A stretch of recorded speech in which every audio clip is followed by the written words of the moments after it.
So இந்த பக்தி இலக்கிய காலத்தை யாருடைய காலம் அப்படின்னு சொல்லுவாங்கன்னா பல்லவர்களுடைய காலத்தை சொல்லுவாங்க. பக்தி இலக்கியம் காலம் அப்படின்றது பல்லவர்கள் நம்மள ஆட்சி செஞ்ச காலத்தை வந்து பக்தி இலக்கிய காலம் சொல்லுவாங்க.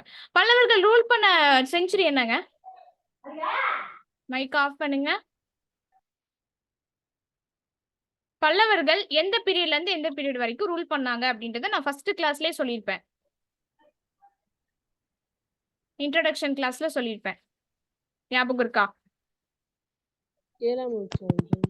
ஓகே, 7ஆம் நூற்றாண்டு. ஒரு குறிப்பிட்ட நூற்றாண்டு சொல்றீங்க. கிட்டத்தட்ட 6th செஞ்சுரில இருந்து 9th செஞ்சுரி வரைக்கும் யார் ரூல் பண்ணிருப்பாங்க அப்படின்னா பல்லவர்கள் ரூல் பண்ணிருப்பாங்க. 6th லாஸ்ட், 7th ஸ்டார்டிங்ல பாத்தீங்கன்னா பல்லவர்கள் ரூல் பண்ணிருப்பாங்க.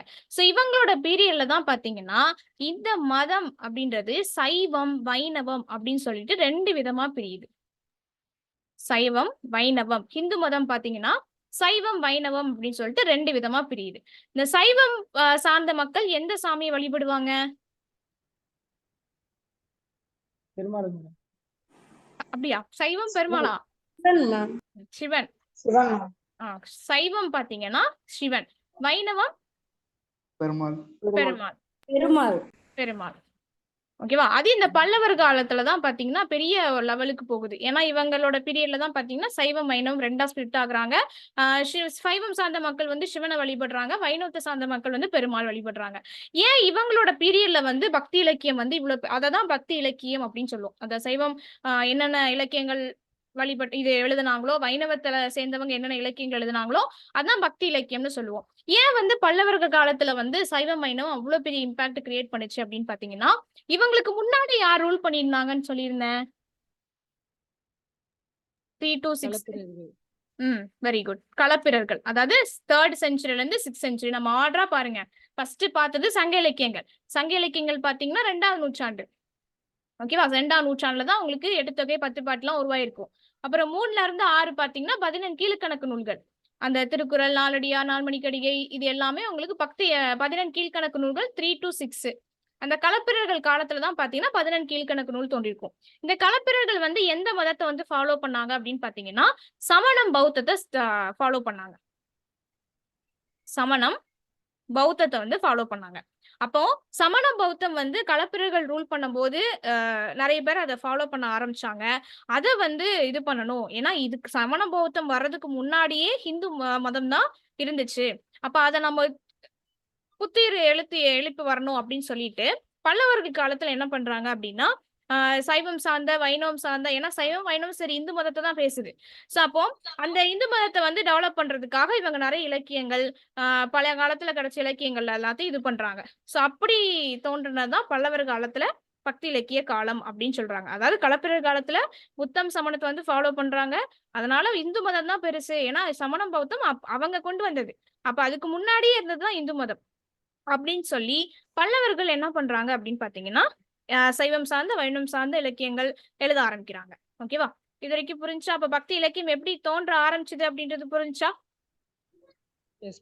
ஓகேவா? இதே பல்லவர்கள் காலத்தை எந்தெந்த பெயர் சொல்லி அழைப்பாங்க அப்படின்னு பாத்தீங்கன்னா சமய மறுமலர்ச்சி காலம், பக்தி இயக்க காலம் அப்படின்னு சொல்லுவோம். பக்தி இலக்கிய காலம், பக்தி இயக்க காலம், சமய மறுமலர்ச்சி காலம் எல்லாம் யாருடைய காலம்? பல்லவர்களுடைய காலம். ஓகேவா? இது ரிப்பீட் இம்பார்ட்டன்ட் கொஸ்டின். இது டிஎன்பிஎஸ்சி ப்ரீவியஸ் இயர் கொஸ்டின்ல கேட்டிருக்காங்க. ஓகேவா? சோ இப்போ இந்த சைவத்தை சார்ந்த மக்கள், அதாவது சிவன் அடியார்கள் ஒரு நாயன்மார்கள் அப்படின்னு சொல்லுவாங்க. சிவன் அடியார்களை என்னன்னு சொல்லுவாங்கன்னா நாயன்மார்கள் சொல்லுவாங்க.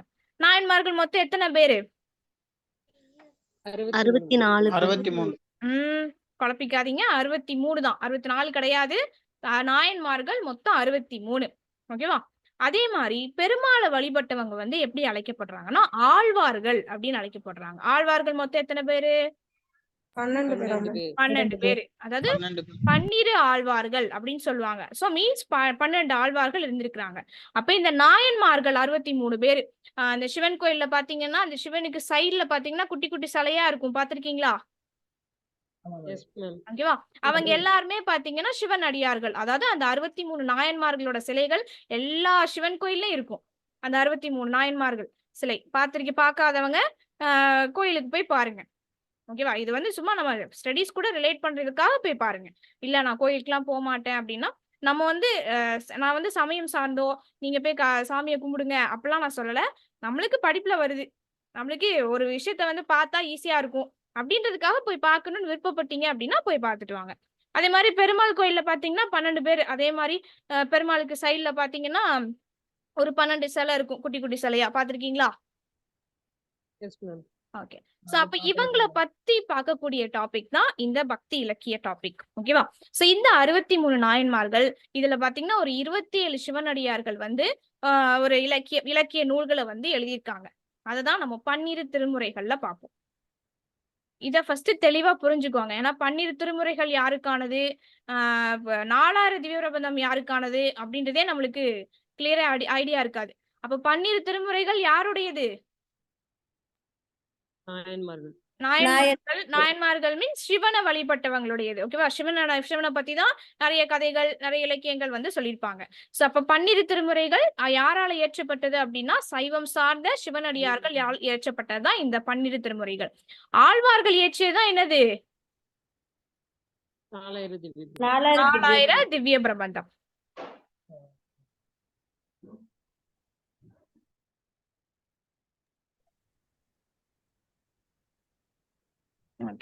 இந்த 4000 திவ்ய பிரபந்தமும் 12 திருமுறைகளும் முடிச்சிட்டோம் அப்படின்னா நம்மளுக்கு பக்தி இலக்கியம் முடிஞ்சதும், அது போக நம்மளுக்கு அந்த கிறிஸ்துவம் சார்ந்து, இஸ்லாம் சார்ந்து நிறைய நூல்கள், இப்ப சீரா புராணம், அதுக்கப்புறம் ரச்சனி யாத்திரிகம் அதெல்லாம் இருக்கு. அதெல்லாம் முடிச்சாதான் நம்மளுக்கு இந்த சமய முன்னோடிகள் டாபிக் கவர் ஆகும். பட் அதெல்லாம் பாத்தீங்கன்னா சின்ன டாபிக்ஸ் தான். நம்மளுக்கு கன்ஃபியூஸ் ஆகக்கூடிய டாபிக்னு பாத்தீங்கன்னா இவங்க தான். பேரெல்லாம் ஒரே போல இருக்கும், நிறைய டேட்டாஸ் இருக்கு அப்படின்றதுனால இவங்க கொஞ்சம் கன்ஃபியூஸ் பண்ணுவாங்க. ஓகேவா? சோ அப்ப இந்த 12 திருமுறைகள் நம்ம ஃபர்ஸ்ட் பார்த்துட்டு, அதாவது ரெண்டையும் கம்பேர் பண்ணி யார் யார பார்க்க போறோம் அப்படின்றத பார்த்துட்டு, அதுக்கப்புறம் இதோட டீடைல்ஸ் வந்து நெக்ஸ்ட் கிளாஸ் இல்லனா வீடியோஸ்ல நான் கொடுத்துடுறேன். யாரும் மைக் ஆன் பண்ணிருக்கீங்களா? என்ன டவுட்ஸ்? மேடம் ஒண்ணும் இல்ல மேடம், போலாம். Okay okay. சோ அப்ப மொத்த நாயன்மார்கள் எத்தனை பேரு? நாயன்மார்கள் மொத்தம் 63. அதுல 12 திருமுறைகள் பாடியவர்கள் எத்தனை பேரு? 27 பேரு. 12 திருமுறைகள்னா 12 திருமுறைகள் இருக்கு. ஓகேவா? 12 திருமுறைகள்னா 12 திருமுறைகள். ஓகேவா? சோ 4000 திவ்யபிரபந்தம் பாடியவர்கள் யாரு? ஆழ்வார்கள் மொத்தம் எத்தனை பேரு? 12 பேரு. ஓகேவா? நீங்க கண்டிப்பா எப்ப கேட்டாலும் டக்குன்னு அடிக்கணும், அந்த மாதிரி வச்சுக்கோங்க. ஏன்னா நம்மளுக்கு எந்தெந்த இது எல்லாம் ஞாபகம் இருக்கும்.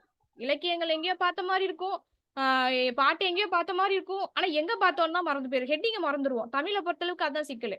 சோ அதனால அதை கிளியரா அண்டர்ஸ்டாண்ட் பண்ணிக்கோங்க, எது எது எங்க இருக்கு அப்படின்றத தெரிஞ்சுக்கோங்க.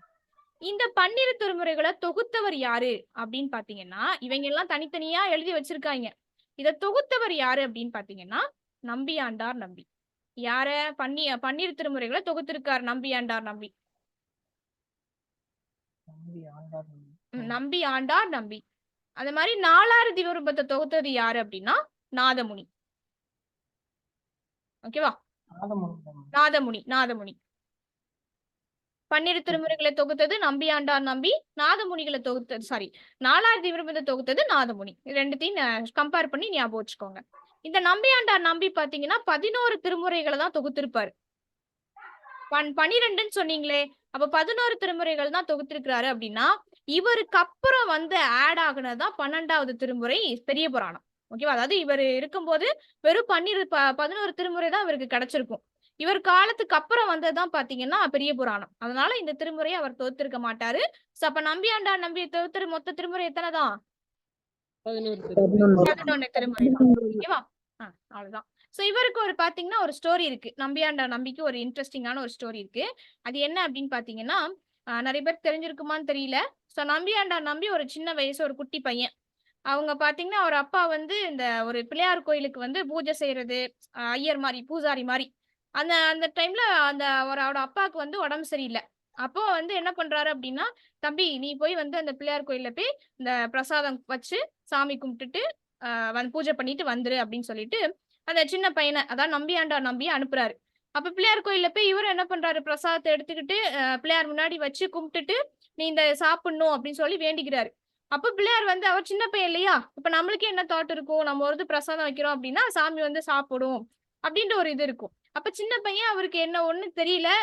அப்ப பிள்ளையார் வந்து நம்மளோட பிரசாதத்த சாப்பிடலையே அப்படின்னு சொல்லிட்டு ரொம்ப ஃபீல் பண்றாரு. அப்ப சாப்பிடுங்க, சாப்பிடுங்கன்னு சொல்லி ரொம்ப கெஞ்சுறாரு. அது எப்படி வந்து சாப்பிடும்? ஓகே. பிள்ளையார் வந்து பிரசாதத்த சாப்பிடல. அதுக்கப்புறம் என்ன ஆகுது அப்படின்னு பார்த்தீங்கன்னா, அந்த முன்னாடி ஒரு பீடம் இருக்கும் இல்லையா? பிள்ளையார் எல்லா கோயில்லயும் பார்த்தீங்கன்னா, முன்னாடி ஒரு கல்லு மாரி இருக்கும். ஒரு பீடம் மாரி இருக்கும். அந்த பீடத்துல வந்து தலைய முட்டிக்கிறாரு. நீ பிள்ளையார் வந்து வேண்டுறாரு. "நான் வந்து எதுவும் தப்பு பண்ணிட்டேனா?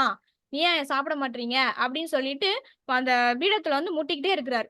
அப்ப இத பார்த்த விநாயகர் அதாவது பிள்ளையார் என்ன பண்றாரு அப்படின்னா, வந்து பிரசாதத்த சாப்பிட்டுறாரு. ஓகேவா?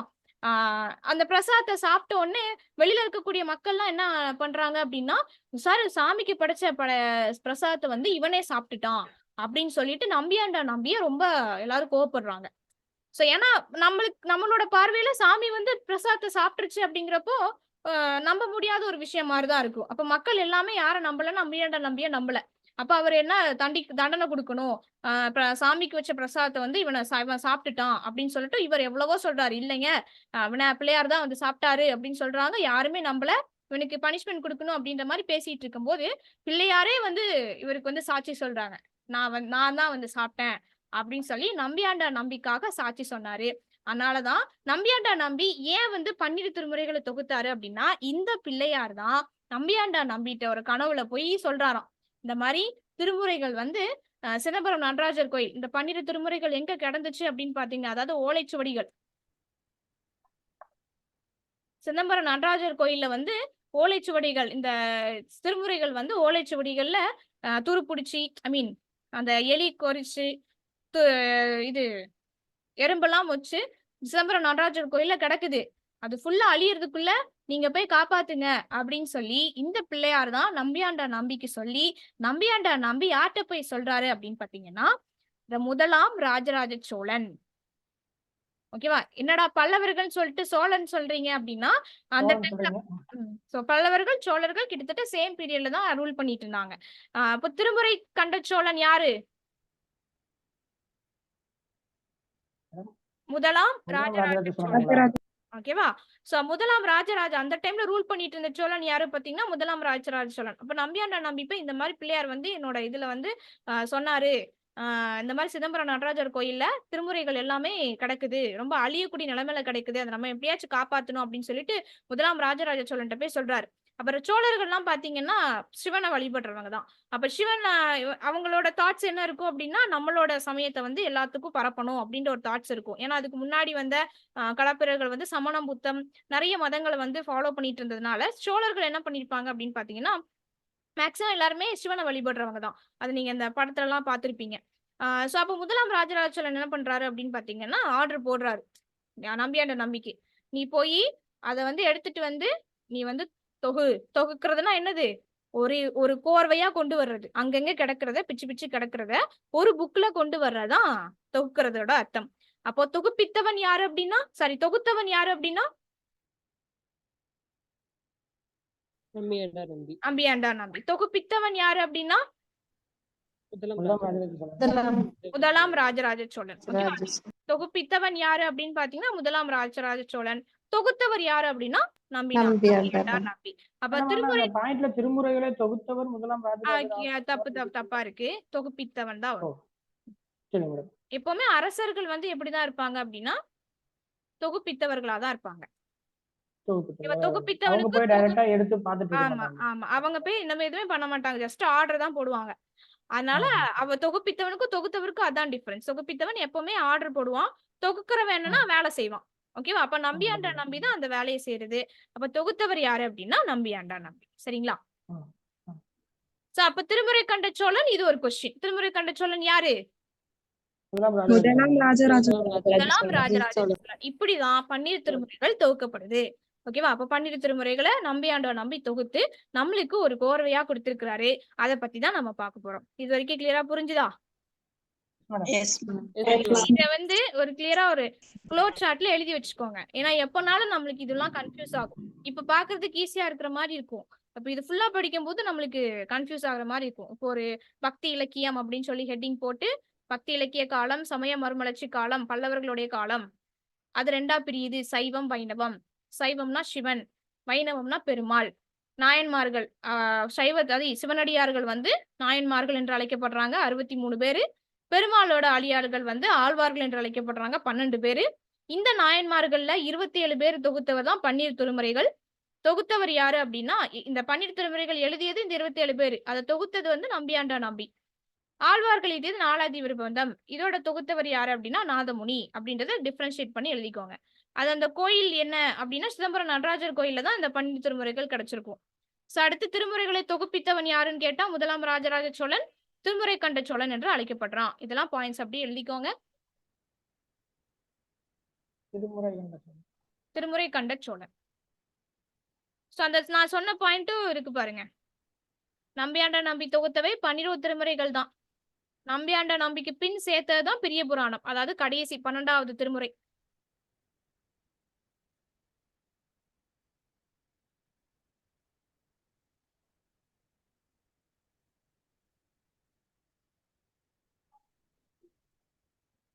நான் சொன்ன எக்ஸ்ட்ரா பாயிண்ட்ஸ் மட்டும் எழுதிக்கோங்க.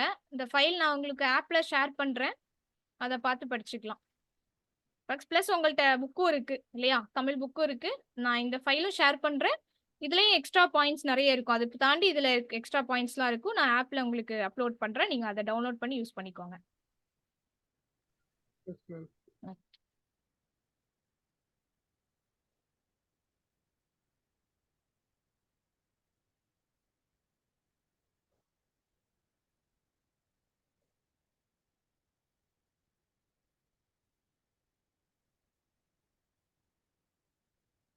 நோட் பண்ணியாச்சா?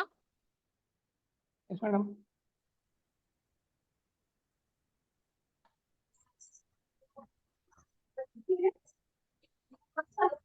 இது வரைக்கும் பார்த்ததுல எதுவும் டவுட்ஸ் இருக்கா?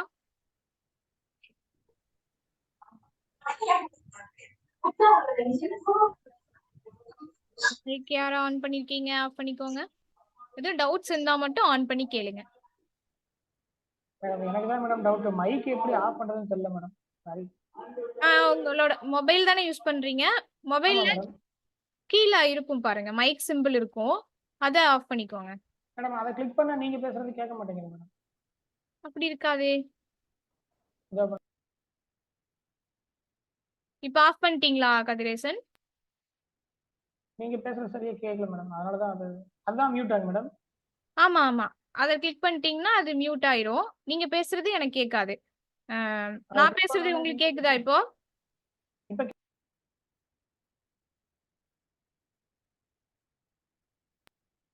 இப்போ ஓகேவா? Hello madam. இல்ல மேடம், ஏதோ தப்பா இருக்கு மேடம். இப்ப கேக்குதா கதிரேசன்? இப்ப கேக்குதுங்க மேடம். நீங்க ஆன் பண்ணாதான் கேக்குதா? ஆமா மேடம். நீங்க இப்ப ஆஃப் பண்ணுங்க. ஓகே, இப்ப கேக்குதா கதிரேசன்? கேக்குதா? ஆன் பண்ணி சொல்லுங்க. இப்பதான் ஆன் பண்ணேன் மேடம். இப்ப ஆன் பண்ணிட்டேன் மேடம். நீங்க கேக்குதான்னு கேட்டது மட்டும் தான் கேட்டுச்சு. நடுவுல ஏதாவது பேசுனீங்களா மேடம்?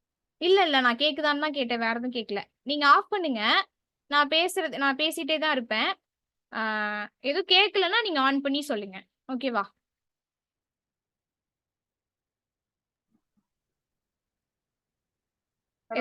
சாரி, அதுக்கு இல்ல மேடம், அதை அன்மியூட் பண்ணா நீங்க பேசுறது கேட்கல மேடம். மேபி வேற ஏதாவது இருப்பா ப்ராப்ளமா இருக்கு. நான் வெளியே போயிட்டு திரும்ப உள்ள வரட்டுங்களா? ஓகே, அது ட்ரை பண்ணி பாருங்க. இல்லனா நாய்ஸ் இல்லாத மாதிரி இடத்துல உட்காந்துக்கோங்க. உட்காந்துக்கிறேன். சரி.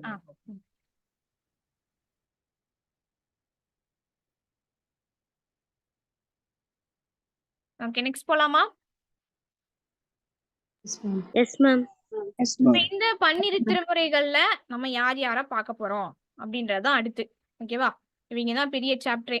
இத எப்படி முடிச்சு வச்சிட்டோம் அப்படின்னா நம்மளுக்கு ஒரு இதோட பெரிய இலக்கியமே முடிஞ்சிரும். பெரிய பார்ட்டா இருக்கிற இலக்கியமே நம்மளுக்கு முடிஞ்சிரும். அதுக்கப்புறம் இருக்கிறதுலாம் சின்ன சின்ன டாபிக் தான். சோ திருமுறைகள் மொத்தம் எத்தனை இருக்குன்னு சொல்லியிருந்தேன்? 12 இருக்குன்னு சொல்லியிருந்தேன். அதை எப்படி பிரிச்சிருக்கிறாங்க அப்படின்னா 1, 2, 3, அடுத்து 4, 5, 6, அடுத்து 7, 8, 9, 10, 11, 12, அடுத்து எல்லாமே ஆர்டரா இருக்கும். ஓகேவா? அப்ப 3, அடுத்த 3 வந்து ஒரே போல இருக்கும். ஏன்னா 3 திருமுறைகள் பாடியது வந்து ஒரே ஆளு. சோ அடுத்த 3 திருமுறைகள் பாடியது ஒரே ஆளு. அதனால 1, 2, 3, 4, 5, 6 7வது அடுத்து எல்லாமே ஒவ்வொன்னா தான் இருக்கும். ஓகேவா? அப்ப 3 திருமுறைகளை பாடியது யாரு அப்படின்னா திருஞான சம்பந்தர். ஓகேவா? அதை எப்படி சொல்றாங்க அப்படின்னா தேவாரம் அப்படின்னு சொல்றாங்க. இது எத்தனை பதிகம் இருக்கு அப்படிலாம் நம்மளுக்கு தேவையில்ல. முதல் 3 அதாவது இருக்கிறது 1, 2, 3, 4, 5, 6, 7 இது என்னன்னு சொல்றாங்க அப்படின்னா தேவாரம் அப்படின்னு சொல்றாங்க. 12 திருமுறைகளோட தேவாரம். தேவாரம்னா என்ன அர்த்தம்னா 2 விதமா சொல்றாங்க. தெய்வத்துக்காக பாடப்படக்கூடிய பாடல் அப்படின்னு சொல்றாங்க. இல்லைன்னா தெய்வத்துக்கு அணியக்கூடிய மாலை அப்படின்னு சொல்றாங்க. இது எப்படி பிரிக்கலாம் அப்படின்னு பாத்தீங்கன்னா தே கூட்டல் ஆரம் அப்படின்னா பிரிக்கலாம். இல்லைன்னா தே கூட்டல் வாரம். இதெல்லாம் ஸ்டேட்மெண்ட் கொஸ்டின்ல கொடுத்திருக்காங்க. ஆரம் அப்படின்னா மாலை, வாரம் அப்படின்னா பாடல். சோ எப்படினாலும் இருக்கலாம் அப்படின்னு சொல்லப்படுது. சோ அப்போ இந்த 3 பேர் இருக்காங்க இல்லையா, திருஞான சம்பந்தர், திருநாவுக்கரசர், சுந்தரர், இந்த 3 பேர் பாடிய திருமுறைகளை வந்து எப்படி அழைக்கிறாங்க? தேவாரம். தேவாரம் அப்படின்னு சொல்லி அழைக்கிறாங்க. எல்லாருமே ஆன்சர் பண்ணுங்க. ஓகே. சோ அப்போ 1, 2, 3 முதல் திருமுறை, 2ஆம் திருமுறை, 3ஆம் திருமுறை பாடியது வந்து திருஞான சம்பந்தர். அடுத்து 4, 5, 6 திருநாவுக்கரசர். அடுத்து 7 சுந்தரர். இவங்க 3 பேரையும் எப்படி அழைக்கிறாங்க அப்படின்னா மூவர் முதலிகள் அப்படின்னு சொல்றாங்க. எப்படி சொல்றாங்க அப்படின்னா மூவர் முதலிகள். நீங்க அந்த சிவன் கோயில்ல பாத்தீங்க அப்படின்னா சைவ சமய குறவர்கள் அப்படின்னு சொல்லிட்டு 4 பேர் இருப்பாங்க. அதுல 4 பேரும் இந்த 4ல இருக்கிறவங்க ஆர்டரா இருப்பாங்க. ஃபர்ஸ்ட் திருஞான சம்பந்தர் இருப்பாரு, அடுத்து திருநாவுக்கரசர் இருப்பாரு, சுந்தரர் இருப்பாரு, மாணிக்கவாசகர் இருப்பாரு. அந்த போட்டோ வேணா நான் குரூப்ல ஷேர் பண்ணி விடுறேன். அடுத்து மாணிக்கவாசகர். இந்த 4 பேர் இருப்பாங்க. ஏன்னா 4 பேர் முக்கியமானவங்க. இப்ப 3 பேரை எப்படி சொல்லுவாங்க? மூவர் முதலிகள் அப்படின்னு சொல்லுவாங்க. அடுத்து 4 பேரை சேர்த்து எப்படி சொல்லுவாங்க அப்படின்னா சைவ சமய குறவர்கள் அப்படின்னு சொல்லுவாங்க. குறவர்கள்னா பெரியோர், சமயத்திலே பெரியோர். குறவர்கள் அப்படின்னா பெரியோர், சைவ சமய குறவர். ஓகேவா? கிளியரா புரியுதா? இது கன்ஃபியூஸ் ஆகலையே? சொல்லுங்க. அப்போ இது எப்படி நம்ம இவங்க 2 பேரும் நாங்க கன்ஃபியூஸ் பண்ணுவாங்க. முதல்ல திருநாவுக்கரசர் வருவாரா, அடுத்து திருஞான சம்பந்தர் வருவாரா அப்படின்ற கன்ஃபியூஷன் இருக்கும். அதுக்கு ஒரு ஷார்ட்கட் சொல்றேன். 3 நாள் இப்போ வந்து எக்ஸாமுக்கு படிக்க போறோம் அப்படின்ற ஒரு தாட்ல வந்துட்டோம் அப்படின்னா 3 நாள் வந்து எப்படி இருப்போம்? ஞானமா இருப்போம், அறிவா இருப்போம் இல்லையா? ஃப்ரெஷ்ஷா ஞானமா இருப்போம். அடுத்த 3 நாள் எப்படி இருப்போம்? நாக்கு தள்ளிரும். அதான் நாவு. ஓகேவா? திருநாவுக்கரசர். அடுத்து 7வது நாள் என்னது? சண்டே தானே? ஓகே. அப்ப நாக்கு தள்ளிரும், ரிலாக்ஸ் ஆகணும் அப்படின்றதுக்காக ஃபுல்லா அப்படி சுந்தரமா இப்படி சுதந்திரமா இருப்போம். சுதந்திரமா இருப்போம். ரிலாக்ஸ் ஆகணுங்கிறதுக்காக வெளியில போறது, ஜாலியா இருக்கிறது, சுதந்திரமா இருப்போம். சோ இந்த 3 பேரும் மோஸ்ட் இம்பார்ட்டன்ட். நம்மளுக்கு கன்ஃபியூஸ் ஆகிற ஆட்களே இந்த திருஞான சம்பந்தர், திருநாவுக்கரசர் தான். ஏன்னா யாரு முதல்ல வருவா, யாரு அடுத்து வருவா அப்படின்ற கன்ஃபியூஷன் இருக்கும். ஸ்டோரி பார்க்கும்போது உங்களுக்கு கிளியரா புரியும். அப்போ 1, 2, 3 யாரு 3 நாள் ஞானமா இருப்போம். சோ திருஞான சம்பந்தர். அடுத்து 4, 5, 6 நாக்கு தள்ளிரும், திருநாவுக்கரசர். அடுத்து 7வது திருமுறை பாடியது யாரு? சுந்தரமா இருப்போம். சுந்தரமா இருப்போம். ஓகேவா? சுதந்திரமா இருப்போம். சோ சுந்தரர். அப்போ இவங்க 3 பேருடைய பாடல்கள், திருமுறைகள் தேவாரம் என்று அழைக்கப்படுகிறது. அதே மாதிரி இந்த 3 பேரையும் மூவர் முதலிகள் அப்படின்னு சொல்றாங்க. அடுத்து 8வது திருமுறை பாடியது யாரு? மாணிக்கவாசகர். உங்களுக்கு புக்ல இருக்கு திருவாசகம், அடுத்து திருக்கோவையார். ஓகேவா? திருவாசகம், திருக்கோவையார் 2 நூல் எழுதியிருப்பாரு. திருவாசகம் 1, திருக்கோவையார். திருவாசகத்தோட ஆசிரியர் யாருன்னு கேட்கலாம். 8வது திருமுறை ஆசிரியர் யார் எழுதுனாங்க அப்படின்னு சொல்லிட்டு கேட்கலாம். இவருக்கும் நிறைய டீடைல்ஸ் இருக்கு. நம்ம அது இன்டெப்தா பார்க்கலாம். இப்போதைக்கு நம்ம இன்ட்ரோடக்ஷன் யார பார்க்க போறோம் அப்படின்றத கொடுத்துட்டு இருக்கிறேன்.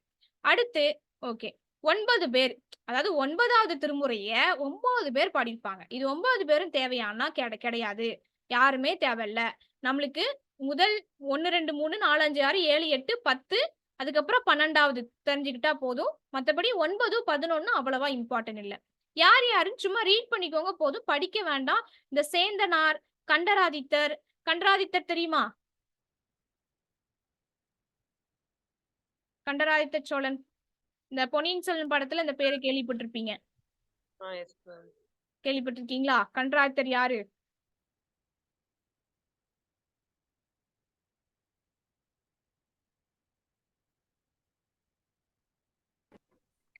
மதுராந்தகனோட சோழனோட மதுராந்தகனோட அப்பா. அப்பா. அவர்தான் பாத்தீங்கன்னா சிவனடியாரா போயிருவாரு அப்படின்னு சொல்லி அந்த ஸ்டோரியில கொண்டு வந்திருப்பாங்க. மதுராந்தக சோழனோட அப்பா. ஓகேவா? சோ கண்டராதித்தன் வந்து அவரோட அப்பா சிவனடியாரா போயிடணும், அதனால மதுராந்தக சோழனுக்கும் ஆட்சியை கொடுக்க கூடாது, நீயும் சிவனடியார் தான் போகணும்னு சொல்லிட்டு அவங்க அம்மா விருப்பப்பட்டிருப்பாங்க. ஆனா மதுராந்தக சோழன் இல்ல, நான் சிவனடியார் போக எனக்கு இன்ட்ரெஸ்ட் இல்ல, நான் வந்து ஆட்சி தான் செய்வேன் அப்படின்னு சொல்லிட்டு தான் அந்த பிரச்சனை ஆகும். ஓகேவா? ஸ்டோரி ஞாபகம் வருதா? அதுல வரக்கூடிய ஒரு பேர் தான் இந்த கண்டராதித்தர். ஓகேவா? அதுல சிவனோட பக்தரா இருந்திருப்பாரு, அதனாலதான் திருமுறைகளையும் எழுதியிருக்கிறாரு அப்படின்ற மைண்ட் செட்க்கு வந்துக்கோங்க. அடுத்து சேந்தனார் பத்தின இம்பார்ட்டன்ட் டீடைல் பாத்தீங்கன்னா, சிவனுக்கு பள்ளி எழுச்சி பாடியிருப்பாரு. பள்ளி எழுச்சி திருப்பல்லாண்டா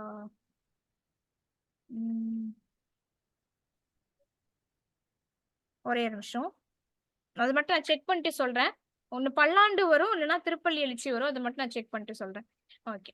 சோ அடுத்து 10வது திருமுறை பாடியது யாரு அப்படின்னு பாத்தீங்கன்னா திருமூலர். இது இம்பார்ட்டன்ட் திருமந்திரம். 9 பேரு தேவையில்லை. ஓகேவா? ஆனா எத்தனை பேர் பாடியிருக்காங்கிறது இம்பார்ட்டன்ட். 9வது திருமுறை எத்தனை பேரு? 9 பேர் 9 பேர் பாடியிருக்காங்க. அது ஈஸியா ஞாபகம் வச்சுக்கலாம். 10வது திருமூலர் மட்டும்தான். என்ன நூல் அப்படின்னு பாத்தீங்கன்னா திருமந்திரம். திருமந்திரத்தை இயற்றியவர் யாரு? திருமூலர். அவ்வளவுதான், முடிஞ்சு போச்சு. அடுத்து 11வது திருமுறை 12 பேர் படிப்பாங்க. ஓகேவா? 11 12 அப்படின்னு ஞாபகம் வச்சுக்கணும். 9 மாதிரி 11 ஞாபகம் வச்சுக்க கூடாது. 11 12 பேரு அப்படின்றத ஞாபகம் வச்சுக்கணும். ஓகேவா? ஏன்னா நிறைய பேர் இந்த மாதிரி எல்லாம் சின்ன சின்ன மிஸ்டேக்ஸ் எல்லாம் பண்ணுவாங்க, அதனால நான் சொல்லிக்கிறேன். ஓகேவா? சோ இதுல பாத்தீங்கன்னா யாரு இம்பார்ட்டன்ட்னா காரைக்கால் அம்மையார் இம்பார்ட்டன்ட். ஏன்னா லேடி அப்படின்றதுனால மொத்தம் 12 திருமுறைகள்ல 63 நாயன்மார்கள்ல மொத்தம் பாத்தீங்கன்னா 3 பெண்கள் தான் இருப்பாங்க. அந்த அந்த சிலைகள் பாத்தீங்கன்னா தெரியும், 3 பெண்களோட இத காமிச்சிருப்பாங்க. ஒருத்தர் வந்து காரைக்கால் அம்மையார், இன்னொருத்தவங்க வந்து இசை நாணியார். இது யாரு யாரு அப்படின்றத ஸ்டோரி பார்க்கும்போது தெரிஞ்சுக்கலாம். இன்னொருத்தவங்க வந்து மங்கையர்க்கரசி. 3 பெண்கள் தான் அந்த 63 நாயன்மார்கள்ல 3 பெண்கள். அதுல இம்பார்ட்டன்டான ஆள் யாரு அப்படின்னா காரைக்கால் அம்மையார் இம்பார்ட்டன்ட். அவங்களோட நூல்கள் இம்பார்ட்டன்ட். திருவாலங்காட்டு மூத்த திருப்பதிகம், அற்புத திருவந்தாதி, திருவிரட்டை மணிமாலை, இந்த 3 இம்பார்ட்டன்ட். அவ்வளவுதான். இதை நீங்க இன்னைக்கு உட்காந்து படிச்சிடணும். நான் இப்ப என்ன நடத்துறேனோ அது உட்காந்து ஃபுல்லா படிச்சிருங்க. அதுக்கப்புறம் நம்ம பார்க்கக்கூடியது வீடியோஸ்ல பார்க்கலாம். ஏன்னா இதுதான் இன்ட்ரோடக்ஷன். இது நூல் ஆசிரியர் தெரியாம அடுத்து போகிறது கொஞ்சம் கஷ்டமா இருக்கும். அதனால இதை ஃபர்ஸ்ட் தெளிவாயிட்டு அதுக்கப்புறம் அந்த வீடியோஸ் பாருங்க, ரொம்பவே ஈஸியா இருக்கும். அடுத்து நம்மளுக்கு தெரிஞ்ச ஆள் யாரு? சேரமான் பெருமாள் நாயனார் தெரியுமா? ஓகேவா? யார் என்ன நூல் எழுதியிருப்பாரு? முதல் உலா என்ன நூல்? திருக்கைலாய ஞான உலா. ஓகேவா? அதுவுமே எதுலதான் இருக்குன்னு பாருங்க.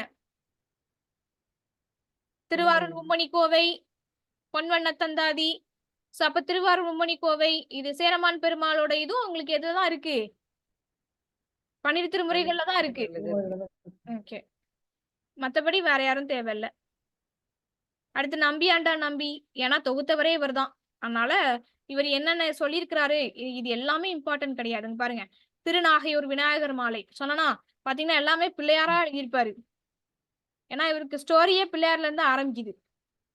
ஓகேவா? அதனால அதை வச்சு ஞாபகம் வச்சுக்கலாம் ஈஸியா. ஓகேவா? சோ மத்தபடி எதுவும் இம்பார்ட்டன்ட் இல்ல. காரைக்கால் அம்மையார் இம்பார்ட்டன்ட்.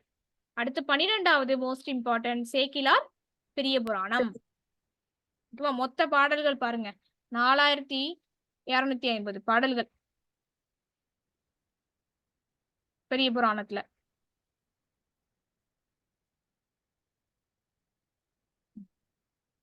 இப்ப நான் சொன்னதை அப்படி வரிசையா சொல்லி பார்க்கலாம் வாங்க. 12 திருமுறையில 1, 2, 3 யாரு பாடினது? திருஞான சம்பந்தர். 4, 5, 6 யாரு? 7வது பாடியது யாரு? சுந்தரர். முதலிகள் யாரெல்லாம்?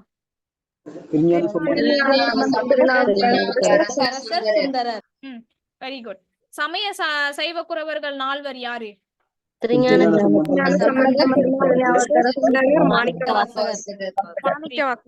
Okay, very good. 8வது திருமுறை பாடியது யாரு?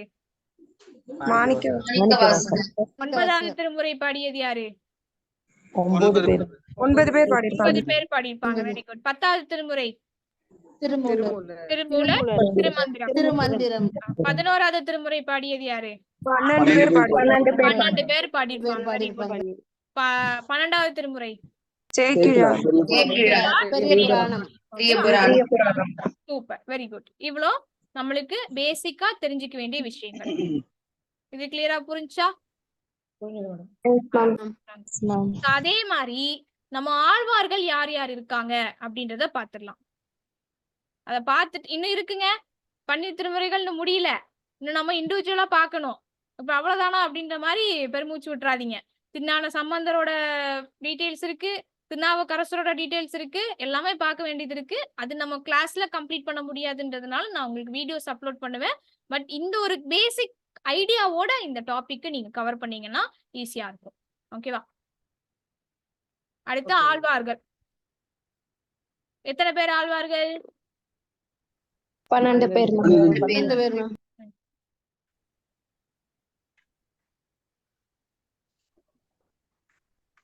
ஆழ்வார் 4000 வீரபந்தம் இல்லையா, பெருமாளோட விஷயங்களை பத்தி பேசியிருப்பாங்க. அவங்களுக்கு பாட்டு பாடுறதா இருக்கட்டும், அது எல்லாமே 4வது விருப்பத்துல இருக்கும். சோ மொத்த ஆழ்வார்கள் பாத்தீங்கன்னா 12 பேரு.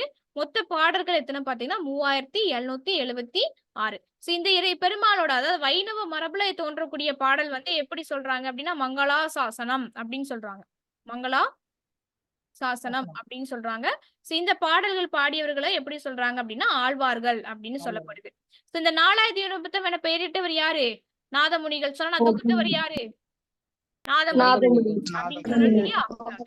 அப்ப இந்த 4000 விருப்பத்துக்கு என்னென்ன பேர் இருக்கு அப்படின்னா ஆன்ற தமிழ்மறை, திராவிட சாகரம், அருளி செயல்கள், செய்ய தமிழ் மாலைகள், சந்தமிகு தமிழ்மறை, இது எல்லாமே எதுக்கான வேறு பெயர்கள் அப்படின்னா டோட்டல் 4000 திவ்யரூபத்துக்கான வேறு பெயர்கள். ஆன்ற தமிழ்மறை, திராவிட சாகரம், இது எல்லாமே திராவிட சாகரம் என்று அழைக்கப்படுவது எது அப்படின்னு கேட்பாங்க. ஆப்ஷன்ல 12 திருமுறைகள், 4000 திவ்யரூபந்தம், பெரிய புராணம், அதுக்கப்புறம் வேற ஏதாவது 50 காப்பியங்கள், இல்லைன்னா 8 இது சங்க இலக்கியங்கள், அந்த மாதிரி ஆப்ஷன் இருக்கும். சோ ஆன்சர் என்ன எடுக்கணும்? 4000 பிரபந்தம். அவ்வளவுதான். சோ அடுத்து இந்த 12 ஆழ்வார்களும் பாடிய மொத்த நூல்கள் என்ன அப்படின்னு பாத்தீங்கன்னா 24 நூல்கள். பாடல்கள் தான் 3776. நூல்கள் என்ன அப்படின்னு கேட்டீங்கன்னா 24 நூல்கள் எழுதியிருக்கிறாங்க. ஓகேவா? அதெல்லாம் மத்தெல்லாம் எக்ஸ்ட்ரா பாயிண்ட்ஸ் தான். நாதமுனிகள்னா எப்படி அழைக்கிறாங்கன்னா பெரிய முதலியார் அப்படின்னு சொல்லி அழைக்கிறாங்க. ஏன்னா அவர் தான் 4000 விருப்பத்தை தொகுத்திருக்கிறாரு அப்படின்றதுனால பெரிய முதலியார் அப்படின்னு சொல்லி அழைக்கிறாங்க. இந்த 4000 திவ்யரூபத்தை ஒரு 4 டைப்பா பிரிக்கிறாங்க, ஒரு 4 பிரிவா பிரிக்கிறாங்க. அது முதல் 1000, அடுத்து மூத்த திருமொழி, திருவாய்மொழி, இயற்பா. ஏன் அப்படின்னா இந்த நூல்கள்லாம் பாத்தீங்கன்னா கிட்டத்தட்ட நேம்ஸ் எல்லாம் ஒரே போல இருக்கும். 1000ன்னு இருக்கும், இல்லைன்னா திருமொழின்னு இருக்கும், இல்லைன்னா திருவாய்மொழின்னு இருக்கும், இயற்பா. சோ இந்த மாதிரி நேம்ஸ் ஒரு 4 டைப்பா பிரிக்கிறாங்க. முதல் 1000, மூத்த திருமொழி, திருவாய்மொழி, இயற்பா அப்படின்னு சொல்லிட்டு ஒரு 4 டைப்பா பிரிக்கிறாங்க. சோ அந்த 12 ஆழ்வார்கள் நான் பாக்ஸ்ல கொடுத்திருக்கேன். இதுல நான் கொடுத்திருக்க எல்லா பாயிண்ட்ஸும் இம்பார்ட்டன்ட். 12 திருமுறைகளுக்கு 9வது திருமுறையும் 11வது திருமுறையும் பார்க்க வேண்டாம். ஓகேவா? ஆனா இதுல எல்லாமே நீங்க பார்க்கணும். அதை எப்படி ஈஸியா ஞாபகம் வச்சுக்கலாம் அப்படின்றத நான் இப்ப சொல்லித்தரேன். ஓகேவா? ஃபர்ஸ்ட் யாரு அப்படின்னு பாத்தீங்கன்னா பொய்கை ஆழ்வார். ஃபர்ஸ்ட் யாரு? பொய்கை ஆழ்வார். இவரோட நூல் என்ன அப்படின்னா முதல் திருவந்தாதி. முதல்ல இருக்கிறதுனால முதல் திருவந்தாதி, அவ்வளவுதான். அடுத்து பூதத்தாழ்வார். சோ பொய், பூதம், பேய். பொய் சொன்னா பூதம் வரும், பூதம் வந்ததுக்கு அப்புறம் பேய் வரும் அப்படின்றத ஞாபகம் வச்சுக்கோங்க. பொய், பூதம், ஆர்டரை மாத்திரக்கூடாது, பேய். ஓகேவா? அப்ப பொய் வந்து முதல் திருவந்தாதி, பூதம் வந்து 2ஆம் திருவந்தாதி, பேய் என்னது? 3ஆம் திருவந்தாதி. ஓகேவா? நம்ம மூவர் முதலின்னு சொல்லிட்டு சைவர்களுக்கு பார்த்தோமா? யாரு? திருஞான சம்பந்தர், அதே மாதிரி முதல் 3 ஆழ்வார்கள் அப்படின்னு கேட்டா இவங்க 3 பேர். முதல் 3 ஆழ்வார்கள் அப்படின்னு கேட்டீங்கன்னா இவங்க 3 பேர். யாரு? பொய்கை, பூதம், 3 ஆழ்வார்கள் கேட்டாங்கன்னா இவங்க 3 பேரு. சோ முதல் 2, 3, அவ்வளவுதான். ஓகேவா? அப்ப 4லாம் நம்மளுக்கு தேவையில்ல. அங்க சைவ சமய குலவர்கள் 4 பேருங்கிற மாதிரி இங்க அது கிடையாது. முதல் 3 ஆழ்வார்கள் மட்டும்தான் நம்மளுக்கு பாயிண்ட். அடுத்து 4வதா யாரு வராரு அப்படின்னா திருமலிலிசை ஆழ்வார். யாரு? திருமலிலிசை ஆழ்வார். 3 ஈஸியா ஞாபகம் வச்சாச்சா? அடுத்த 4வது பாத்தீங்கன்னா திருமலிலிசை ஆழ்வார். இது 4ஆம் திருவந்தாதி. இன்னொரு நூல் என்ன அப்படின்னு பாத்தீங்கன்னா திருச்சந்த விருத்தம். திருச்சந்த விருத்தம். அடுத்து நம்மாழ்வார். 5வதா யார் வராங்க அப்படின்னு பாத்தீங்கன்னா நம்மாழ்வார். திருமல்லிசை ஆழ்வார், நம்மாழ்வார். நம்மாழ்வாரோட ஆசிரியர் நூல்கள் என்ன அப்படின்னு பாத்தீங்கன்னா எல்லா நூல்களுமே இம்பார்ட்டன்ட். திருவிருத்தம் எல்லாமே திருன்னே வந்திருக்கும். அதான் எங்க சிக்கலே. மைக் ஆஃப் பண்ணிக்கோங்க ப்ளீஸ். நாய்ஸ் இருக்கு, அதனாலதான் சொல்றேன். யாரும் மைக் ஆன் பண்ணிருந்தீங்கன்னா ஆஃப் பண்ணிக்கோங்க. நீங்க ஆன் பண்ணிருந்தீங்கன்னா வாய்ஸ் கிளியரா ரெக்கார்ட் ஆகாது, அதனாலதான் சொல்றது. சோ திருவிருத்தம், திருவாசரியம், பெரிய திருவந்தாதி, திருவாய்மொழி எல்லாமே திருன்னே வந்திருக்கும். திருவந்தாதி வருமா, திருவாய்மொழி வருமா, புதுசா நம்ம எதுவும் திருப்பாடல்னு ஏதாச்சும் கிரியேட் பண்ணிடக்கூடாது. ஓகேவா? சோ அது இப்ப எப்படி ஞாபகம் வச்சுக்கலாம்னா எல்லாத்துக்குமே திருன்னு தான் இருக்கு. அப்ப அதுக்கு அடுத்து வரக்கூடிய பாயிண்ட் தான் நம்மளுக்கு இம்பார்ட்டன்ட். இப்ப திருவந்தாதி, திருவாசரியம், திருவிருத்தம், திருவாய்மொழி. இது எப்படி ஷார்ட்டா ஞாபகம் வச்சுக்கலாம்னா வா வா வா வி. நம்மாழ்வாருக்கு ஏன்னா 4 நூல்களுமே இம்பார்ட்டன்ட். வாக்கு என்ன அப்படின்னா திருவந்தாதி, வேணா அந்தாதி, வந்தாதி, திருவந்தாதி. ஏன்னா திரு எல்லாத்துக்குமே வருது. அடுத்து வாக்கு திருவாய்மொழி, இன்னொன்னு திருவாசிரியம். இப்ப வீக்கு என்னது? திருவிருத்தம். விருத்தம், திருவிருத்தம். ஓகேவா? அவ்வளவுதாங்க. வா அப்படின்னா அப்படின்னா திருவந்தாதி. வா அப்படின்றதுக்கு 2 இருக்கு. ஒண்ணு திருவாய்மொழி, இன்னொன்னு திருவாசிரியம், இன்னொன்னு வீக்கு பாத்தீங்கன்னா திருவிருத்தம். இதெல்லாம் பாடியது யாரு? நம்மாழ்வார். அவ்வளவுதான். சோ அடுத்து 6வது நூல் பாத்தீங்கன்னா மதுரகவி ஆழ்வார். மதுரகவி ஆழ்வாரோட இது என்ன அப்படின்னா திருப்பதிகம். மதுரகவி ஆழ்வார், திருப்பதிகம். சோ அடுத்து பெரியாழ்வார். சோ பெரியாழ்வாரோட நூல் என்ன அப்படின்னு பாத்தீங்கன்னா திருப்பல்லாண்டு, இன்னொன்னு பெரியாழ்வார் திருமொழி. அதுல இருக்கு அவரோட பேரு, பெரியாழ்வார் திருமொழி அப்படின்னு சொல்லிட்டு இருக்கு. திருப்பல்லாண்டு இது ஈஸியா ஞாபகம் வச்சுக்கலாம். இந்த கமல்ஹாசன் தசாவதார படம் பார்த்திருக்கீங்களா? அதுல ஸ்டார்டிங்ல ஒரு சீன் வரும். அந்த சாங் எல்லாம் பாத்தீங்கன்னா இடையில பல்லாண்டு பல்லாண்டு பல்லாயிரத்தாண்டு பல கோடி 100,000 அந்த லைன் கேள்விப்பட்டிருக்கீங்களா? அது பாத்தீங்கன்னா இந்த சைடு சிவனடியார்கள் இருப்பாங்க, இந்த சைடு வந்து வைணவர்களை பேஸ் பண்ணி இருப்பாங்க. 2 பேருமே பல்லாண்டு பாடல்கள் பாடியிருப்பாங்க. அப்போ திருப்பல்லாண்டு அப்படின்றது என்ன அப்படின்னா சிவனுக்கும் சரி வைணவர்களுக்கும் சரி, அதாவது பெருமாளுக்கும் சரி திருப்பல்லாண்டு பாடல்கள் அப்படின்னு சொல்லிட்டு இருக்கும். சோ அப்ப அந்த திருப்பல்லாண்டு வைணவத்துக்கு, அதாவது பெருமாளுக்கு பாடியது யாரு அப்படின்னா பெரியாழ்வார். ஒரே நிமிஷங்க.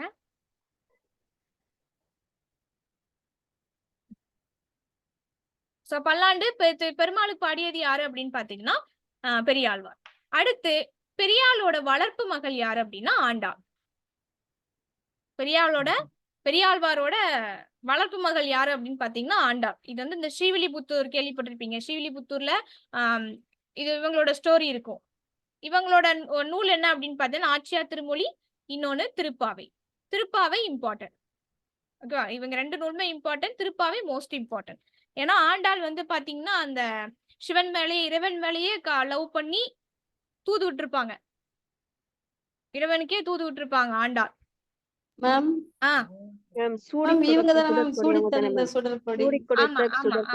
அவங்கதான் சூடி கொடுத்த சுடற்கொடி. அதோட மீனிங் என்ன? அவங்க பூமாலையை அவங்க போட்டுட்டு சாமிக்கு போடுவாங்க. சாமி அவங்களோட அந்த அவங்க போட்ட மாலையே அது அப்படி சாமிக்கு போடுவாங்க. சோ அந்த ஸ்டோரி பாத்தீங்கன்னா ஸ்ரீவில்லிபுத்தூர்ல இன்னும் டீட்டெயிலா சொல்லியிருப்பாங்க. அதாவது பெரியாழ்வார் பாத்தீங்கன்னா ஒரு நந்தவனம் இருக்கும். அந்த ஸ்ரீவில்லிபுத்தூர்ல பாத்தீங்கன்னா எல்லா கோயில்லையுமே நந்தவனம் இருக்கும். அந்த நந்தவனத்துலதான் ஆண்டாள் வந்து பிறந்ததாகவும் அதை எடுத்து பெரியாழ்வார் வந்து வளர்த்திருப்பாரு. சோ அந்த அப்படி பிறந்த அவங்கதான் ஆண்டாள். சோ அதே மாதிரி 12 ஆழ்வார்கள்ல ஒரே ஒரு பெண் தான். யாரு மட்டும்தான்? ஆண்டாள் மட்டும்தான்.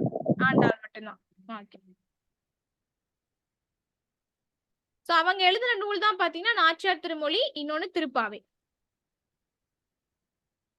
அடுத்து திருமங்கை ஆழ்வார். திருமங்கை ஆழ்வாருக்கு ஒரு இன்ட்ரெஸ்டிங்கான ஒரு ஸ்டோரி உண்டுங்க. திருமங்கை ஆழ்வார்லாம் என்ன பண்ணுவார்னா எல்லாருக்கும் தானம் பண்றதுல ஒரு பெரிய சிறப்பு வாய்ந்தவர் திருமங்கை ஆழ்வார். ஒரு ஸ்டேஜுக்கு மேல எல்லாத்தையும் கொடுத்துட்டாரு. அவர்கிட்ட காசு இல்ல, ஒண்ணுமே இல்ல. அப்ப அவர் என்ன பண்ண ஆரம்பிச்சாருன்னா இந்த வழிப்பறி பண்ணி போற வரவங்கிட்டலாம் வழிப்பறி பண்ணி கொள்ளையடிச்சு அத வந்து எல்லாத்துக்கும் கொடுத்து என்ன பண்ணிடுறாரு அப்படின்னா தானம் பண்றாரு. அவரு அனுபவிக்கல. இல்ல போற வரவங்கிட்டலாம் வழிப்பறி பண்ணி எல்லாத்தையும் களவாண்டு மத்தவங்களுக்கு செலவு பண்றாரு. அப்ப இத வந்து பெருமாள் வந்து பாத்துக்கிட்டே இருக்கிறார். பெருமாளும் தேவியும் பாத்துக்கிட்டே இருக்கிறாங்க. சோ அப்ப இவங்க ஒரு நாள் இவரை ஏமாத்துறதுங்கிறதுக்காகவே பெருமாள் அதாவது சாமி வந்து இறங்கி வந்து அந்த இவரு மீன் திருடுற இடத்துல வந்து நிக்குது. சோ அப்ப இவர் என்ன பண்ணிடுறாரு, இது பெருமாள்னே தெரியாம அங்கேயே போய் களவாண்டுறாரு. ஓகேவா? இந்த மாதிரி விஷயங்கள் வந்து திருமங்கை ஆழ்வாருக்கு ஒரு ஸ்டோரி இருக்கு. அதனால 12 ஆழ்வார்கள்லயே கல்வர் யாரு அப்படின்னு சொல்லி கொஸ்டின் கேட்டாங்கன்னா யாரு எடுக்கணும்? திருமங்கை ஆழ்வார். ஐ மீன் ஒரு பெண் யாரு அப்படின்னு கேட்டா ஆண்டாள். அதே மாதிரி கல்வர் அப்படி யாருன்னு கேட்டாங்கன்னா திருமங்கை ஆழ்வார். இவர் வந்து நிறைய நூல் எழுதியிருப்பாங்க. பெரிய திருமொழி, திருக்குறுந்தாண்டகம், திருநெடுந்தாண்டகம், திருவழி கூற்றரிகை, சிறிய திருமடல், பெரிய திருமடல். இது ஈஸியா ஞாபகம் வச்சுக்கலாம். திருக்குறுத்தாண்டகம், திருநெடுந்தாண்டகம். அதே மாதிரி தாண்டகம் பாடுவதில் வல்லவர் தாண்டக வேந்தர் யாரு கேள்விப்பட்டிருக்கீங்களா?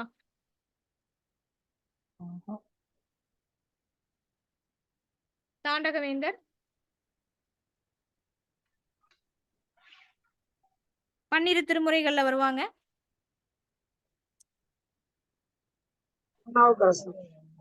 திருநாவுக்கரசர்.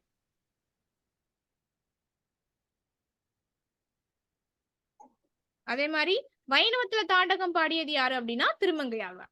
அதே மாதிரி சைவத்துல தாண்டகம் பாடினது திருநாவுக்கரசர். வைணவத்துல தாண்டகம் பாடியது யாரு அப்படின்னா திருமங்கை ஆழ்வார். சோ இதை ரெண்டையும் கம்பேர் பண்ணி படிச்சீங்கன்னா ரொம்பவே ஈஸியா இருக்கும். திருக்குறுந்தாண்டகம், திருநெடுந்தாண்டகம், சிறிய திருமடல், பெரிய திருமடல். இது ரெண்டையும் தனியா ஞாபகம் வச்சுக்கோங்க. பெரிய திருமொழி, திருவொழி கூற்றரிகை இதெல்லாம் பெரிய கொஸ்டின் இல்ல. தாண்டகம் பாடுவதுல வந்து திருமங்கை ஆழ்வார். அடுத்து அதே மாதிரி மடலை பத்தி பாடினதும் திருமங்கை ஆழ்வார் தான். அடுத்து 10வது வரக்கூடியது யாரு அப்படின்னா தொண்டரடி பொடி ஆழ்வார். 10வது வரக்கூடியது தொண்டரடி பொடி ஆழ்வார். இவர் யாரு அப்படின்னா திருப்பள்ளி எழுச்சி. திருப்பள்ளி எழுச்சின்னா பெருமாள் கோயில்ல ஒரு 8 o'clock மேல போனீங்க அப்படின்னா பள்ளி எழுச்சி செய்வாங்க. அதாவது பெருமாளை வந்து பள்ளியறைக்கு அனுப்புவாங்க. அப்போ வந்து ஒரு பாடல் பாடி வந்து அந்த பள்ளியறைக்கு வந்து பூஜை பண்ணி தான் உள்ள தூங்க வைக்கிறது.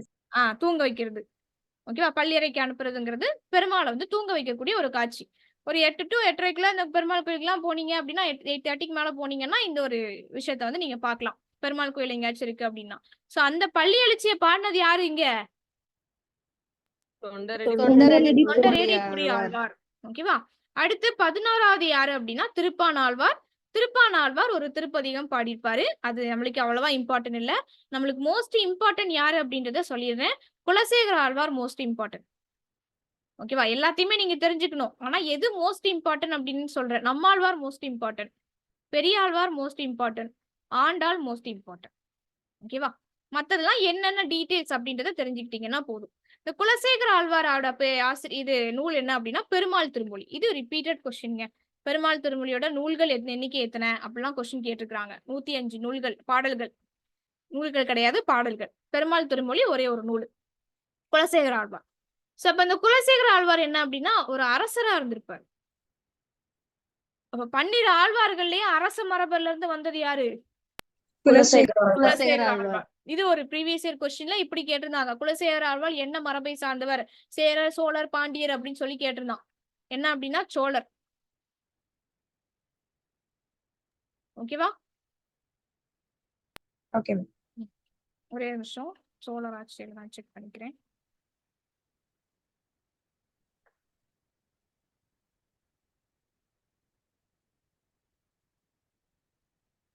சாரி, சோழர் இல்ல சேரர். மாத்திக்கோங்க. குலசேகர ஆழ்வார் வந்து ஒரு சேர மரபை சார்ந்தவர். இது டிஎன்பிஎஸ்சியோட ப்ரீவியஸ் இயர் கொஸ்டின். அவ்வளவுதாங்க. 12 திருமுறைகள்ல நம்ம பார்க்கக்கூடியவங்களோட கேரக்டர் நேம பார்த்தாச்சு. இதுக்கப்புறம் ஃபுல்லா பாயிண்ட்ஸ், கதை, பாடல்கள் அவ்வளவா இம்பார்ட்டன்ட் இல்ல. பட் கேட்டிருக்கிறானுங்க, அதை மட்டும் நம்ம பார்த்துக்கிட்டா போதும். பட் இது தெரியாம உள்ள போகாதீங்க. அதனால உட்காந்து இன்னைக்கு போயிட்டு இன்னைக்கு சாப்பிட்டு உட்காந்து என்ன பண்ணிச்சிருங்க, இது ஃபுல்லாத்தையும் 12 திருமுறைகள் 12 பேரு. அந்த 12 திருமுறைகள் யாரு யாரு அதோட நூல், அதே மாதிரி 12 ஆழ்வார்கள் எத்தனை பேர், 12 பேரு அவங்களோட நூல் எல்லாமே தெளிவா படிச்சு வச்சிருங்க. ஓகேவா? Okay ma'am. இந்த ஃபைல வந்து நான் உங்களுக்கு குரூப்ல ஆப்ல அப்லோட் பண்றேன். சரிங்களா? Okay okay ma'am. மத்தது எதுவும் படிக்க வேண்டாம். ஏன்னா இதுல தேவையில்லாத டீடைல்ஸ். அதாவது இது பாத்தீங்கன்னா, அந்த சைவம், வைணவம் படிப்பாங்க இல்லையா? அவங்களுக்கு ஏத்த மாரி பாயிண்ட்ஸ் எல்லாம் இருக்கும். அதனால மத்த பாயிண்ட்ஸ் எல்லாமே பார்த்து இவ்ளோ படிக்கணுமா அப்படின்ற மாரி எடுத்துக்காதீங்க. எது சொல்றேனோ அது மட்டும் படிச்சா போதும். அதனால இப்போதைக்கு நீங்க இந்த பாக்ஸ மட்டும் படிங்க. இன்னைக்கு நான் என்ன நடத்துனேனோ அத மட்டும் படிங்க. என்னைக்கு டெஸ்ட்? பக்தி இலக்கியம்?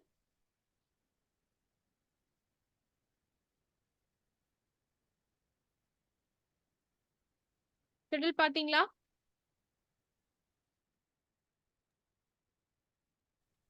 தேர்ஸ்டேன்னு நினைக்கிறேன் மேம். ஓகே. அப்ப இன்னைக்கு இத படிச்சு முடிச்சுட்டு சொல்லுங்க. நாளைக்கு உங்களுக்கு வீடியோ அப்லோட் ஆயிரும்.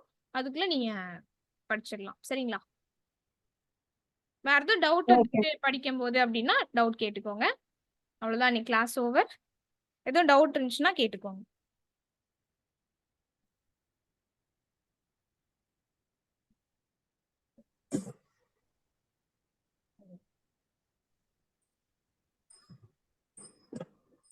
இன்னும் இவங்களுக்குலாம் நிறைய ஸ்டோரிஸ் இருக்கு. மதுரை கவி ஆழ்வாருக்கு, மங்கை திருமங்கை ஆழ்வாருக்குலாம் ஸ்டோரிஸ் இருக்கு. அது எல்லாமே நம்ம வீடியோஸ்ல பார்க்கலாம். அதே மாதிரி திருநாளை சம்பந்தர், திருநாவுக்கரசர், நிறைய பிட்டா உங்களுக்கு ஸ்டோரி இருக்கும். அது எல்லாமே நம்ம வீடியோஸ்ல பார்க்கலாம். அதுவும் டவுட் இருந்துச்சுன்னா கேட்டுக்கோங்க. எல்லாம் class over. Thank you. Thank you ma'am. Thank you ma'am. Thank you ma'am.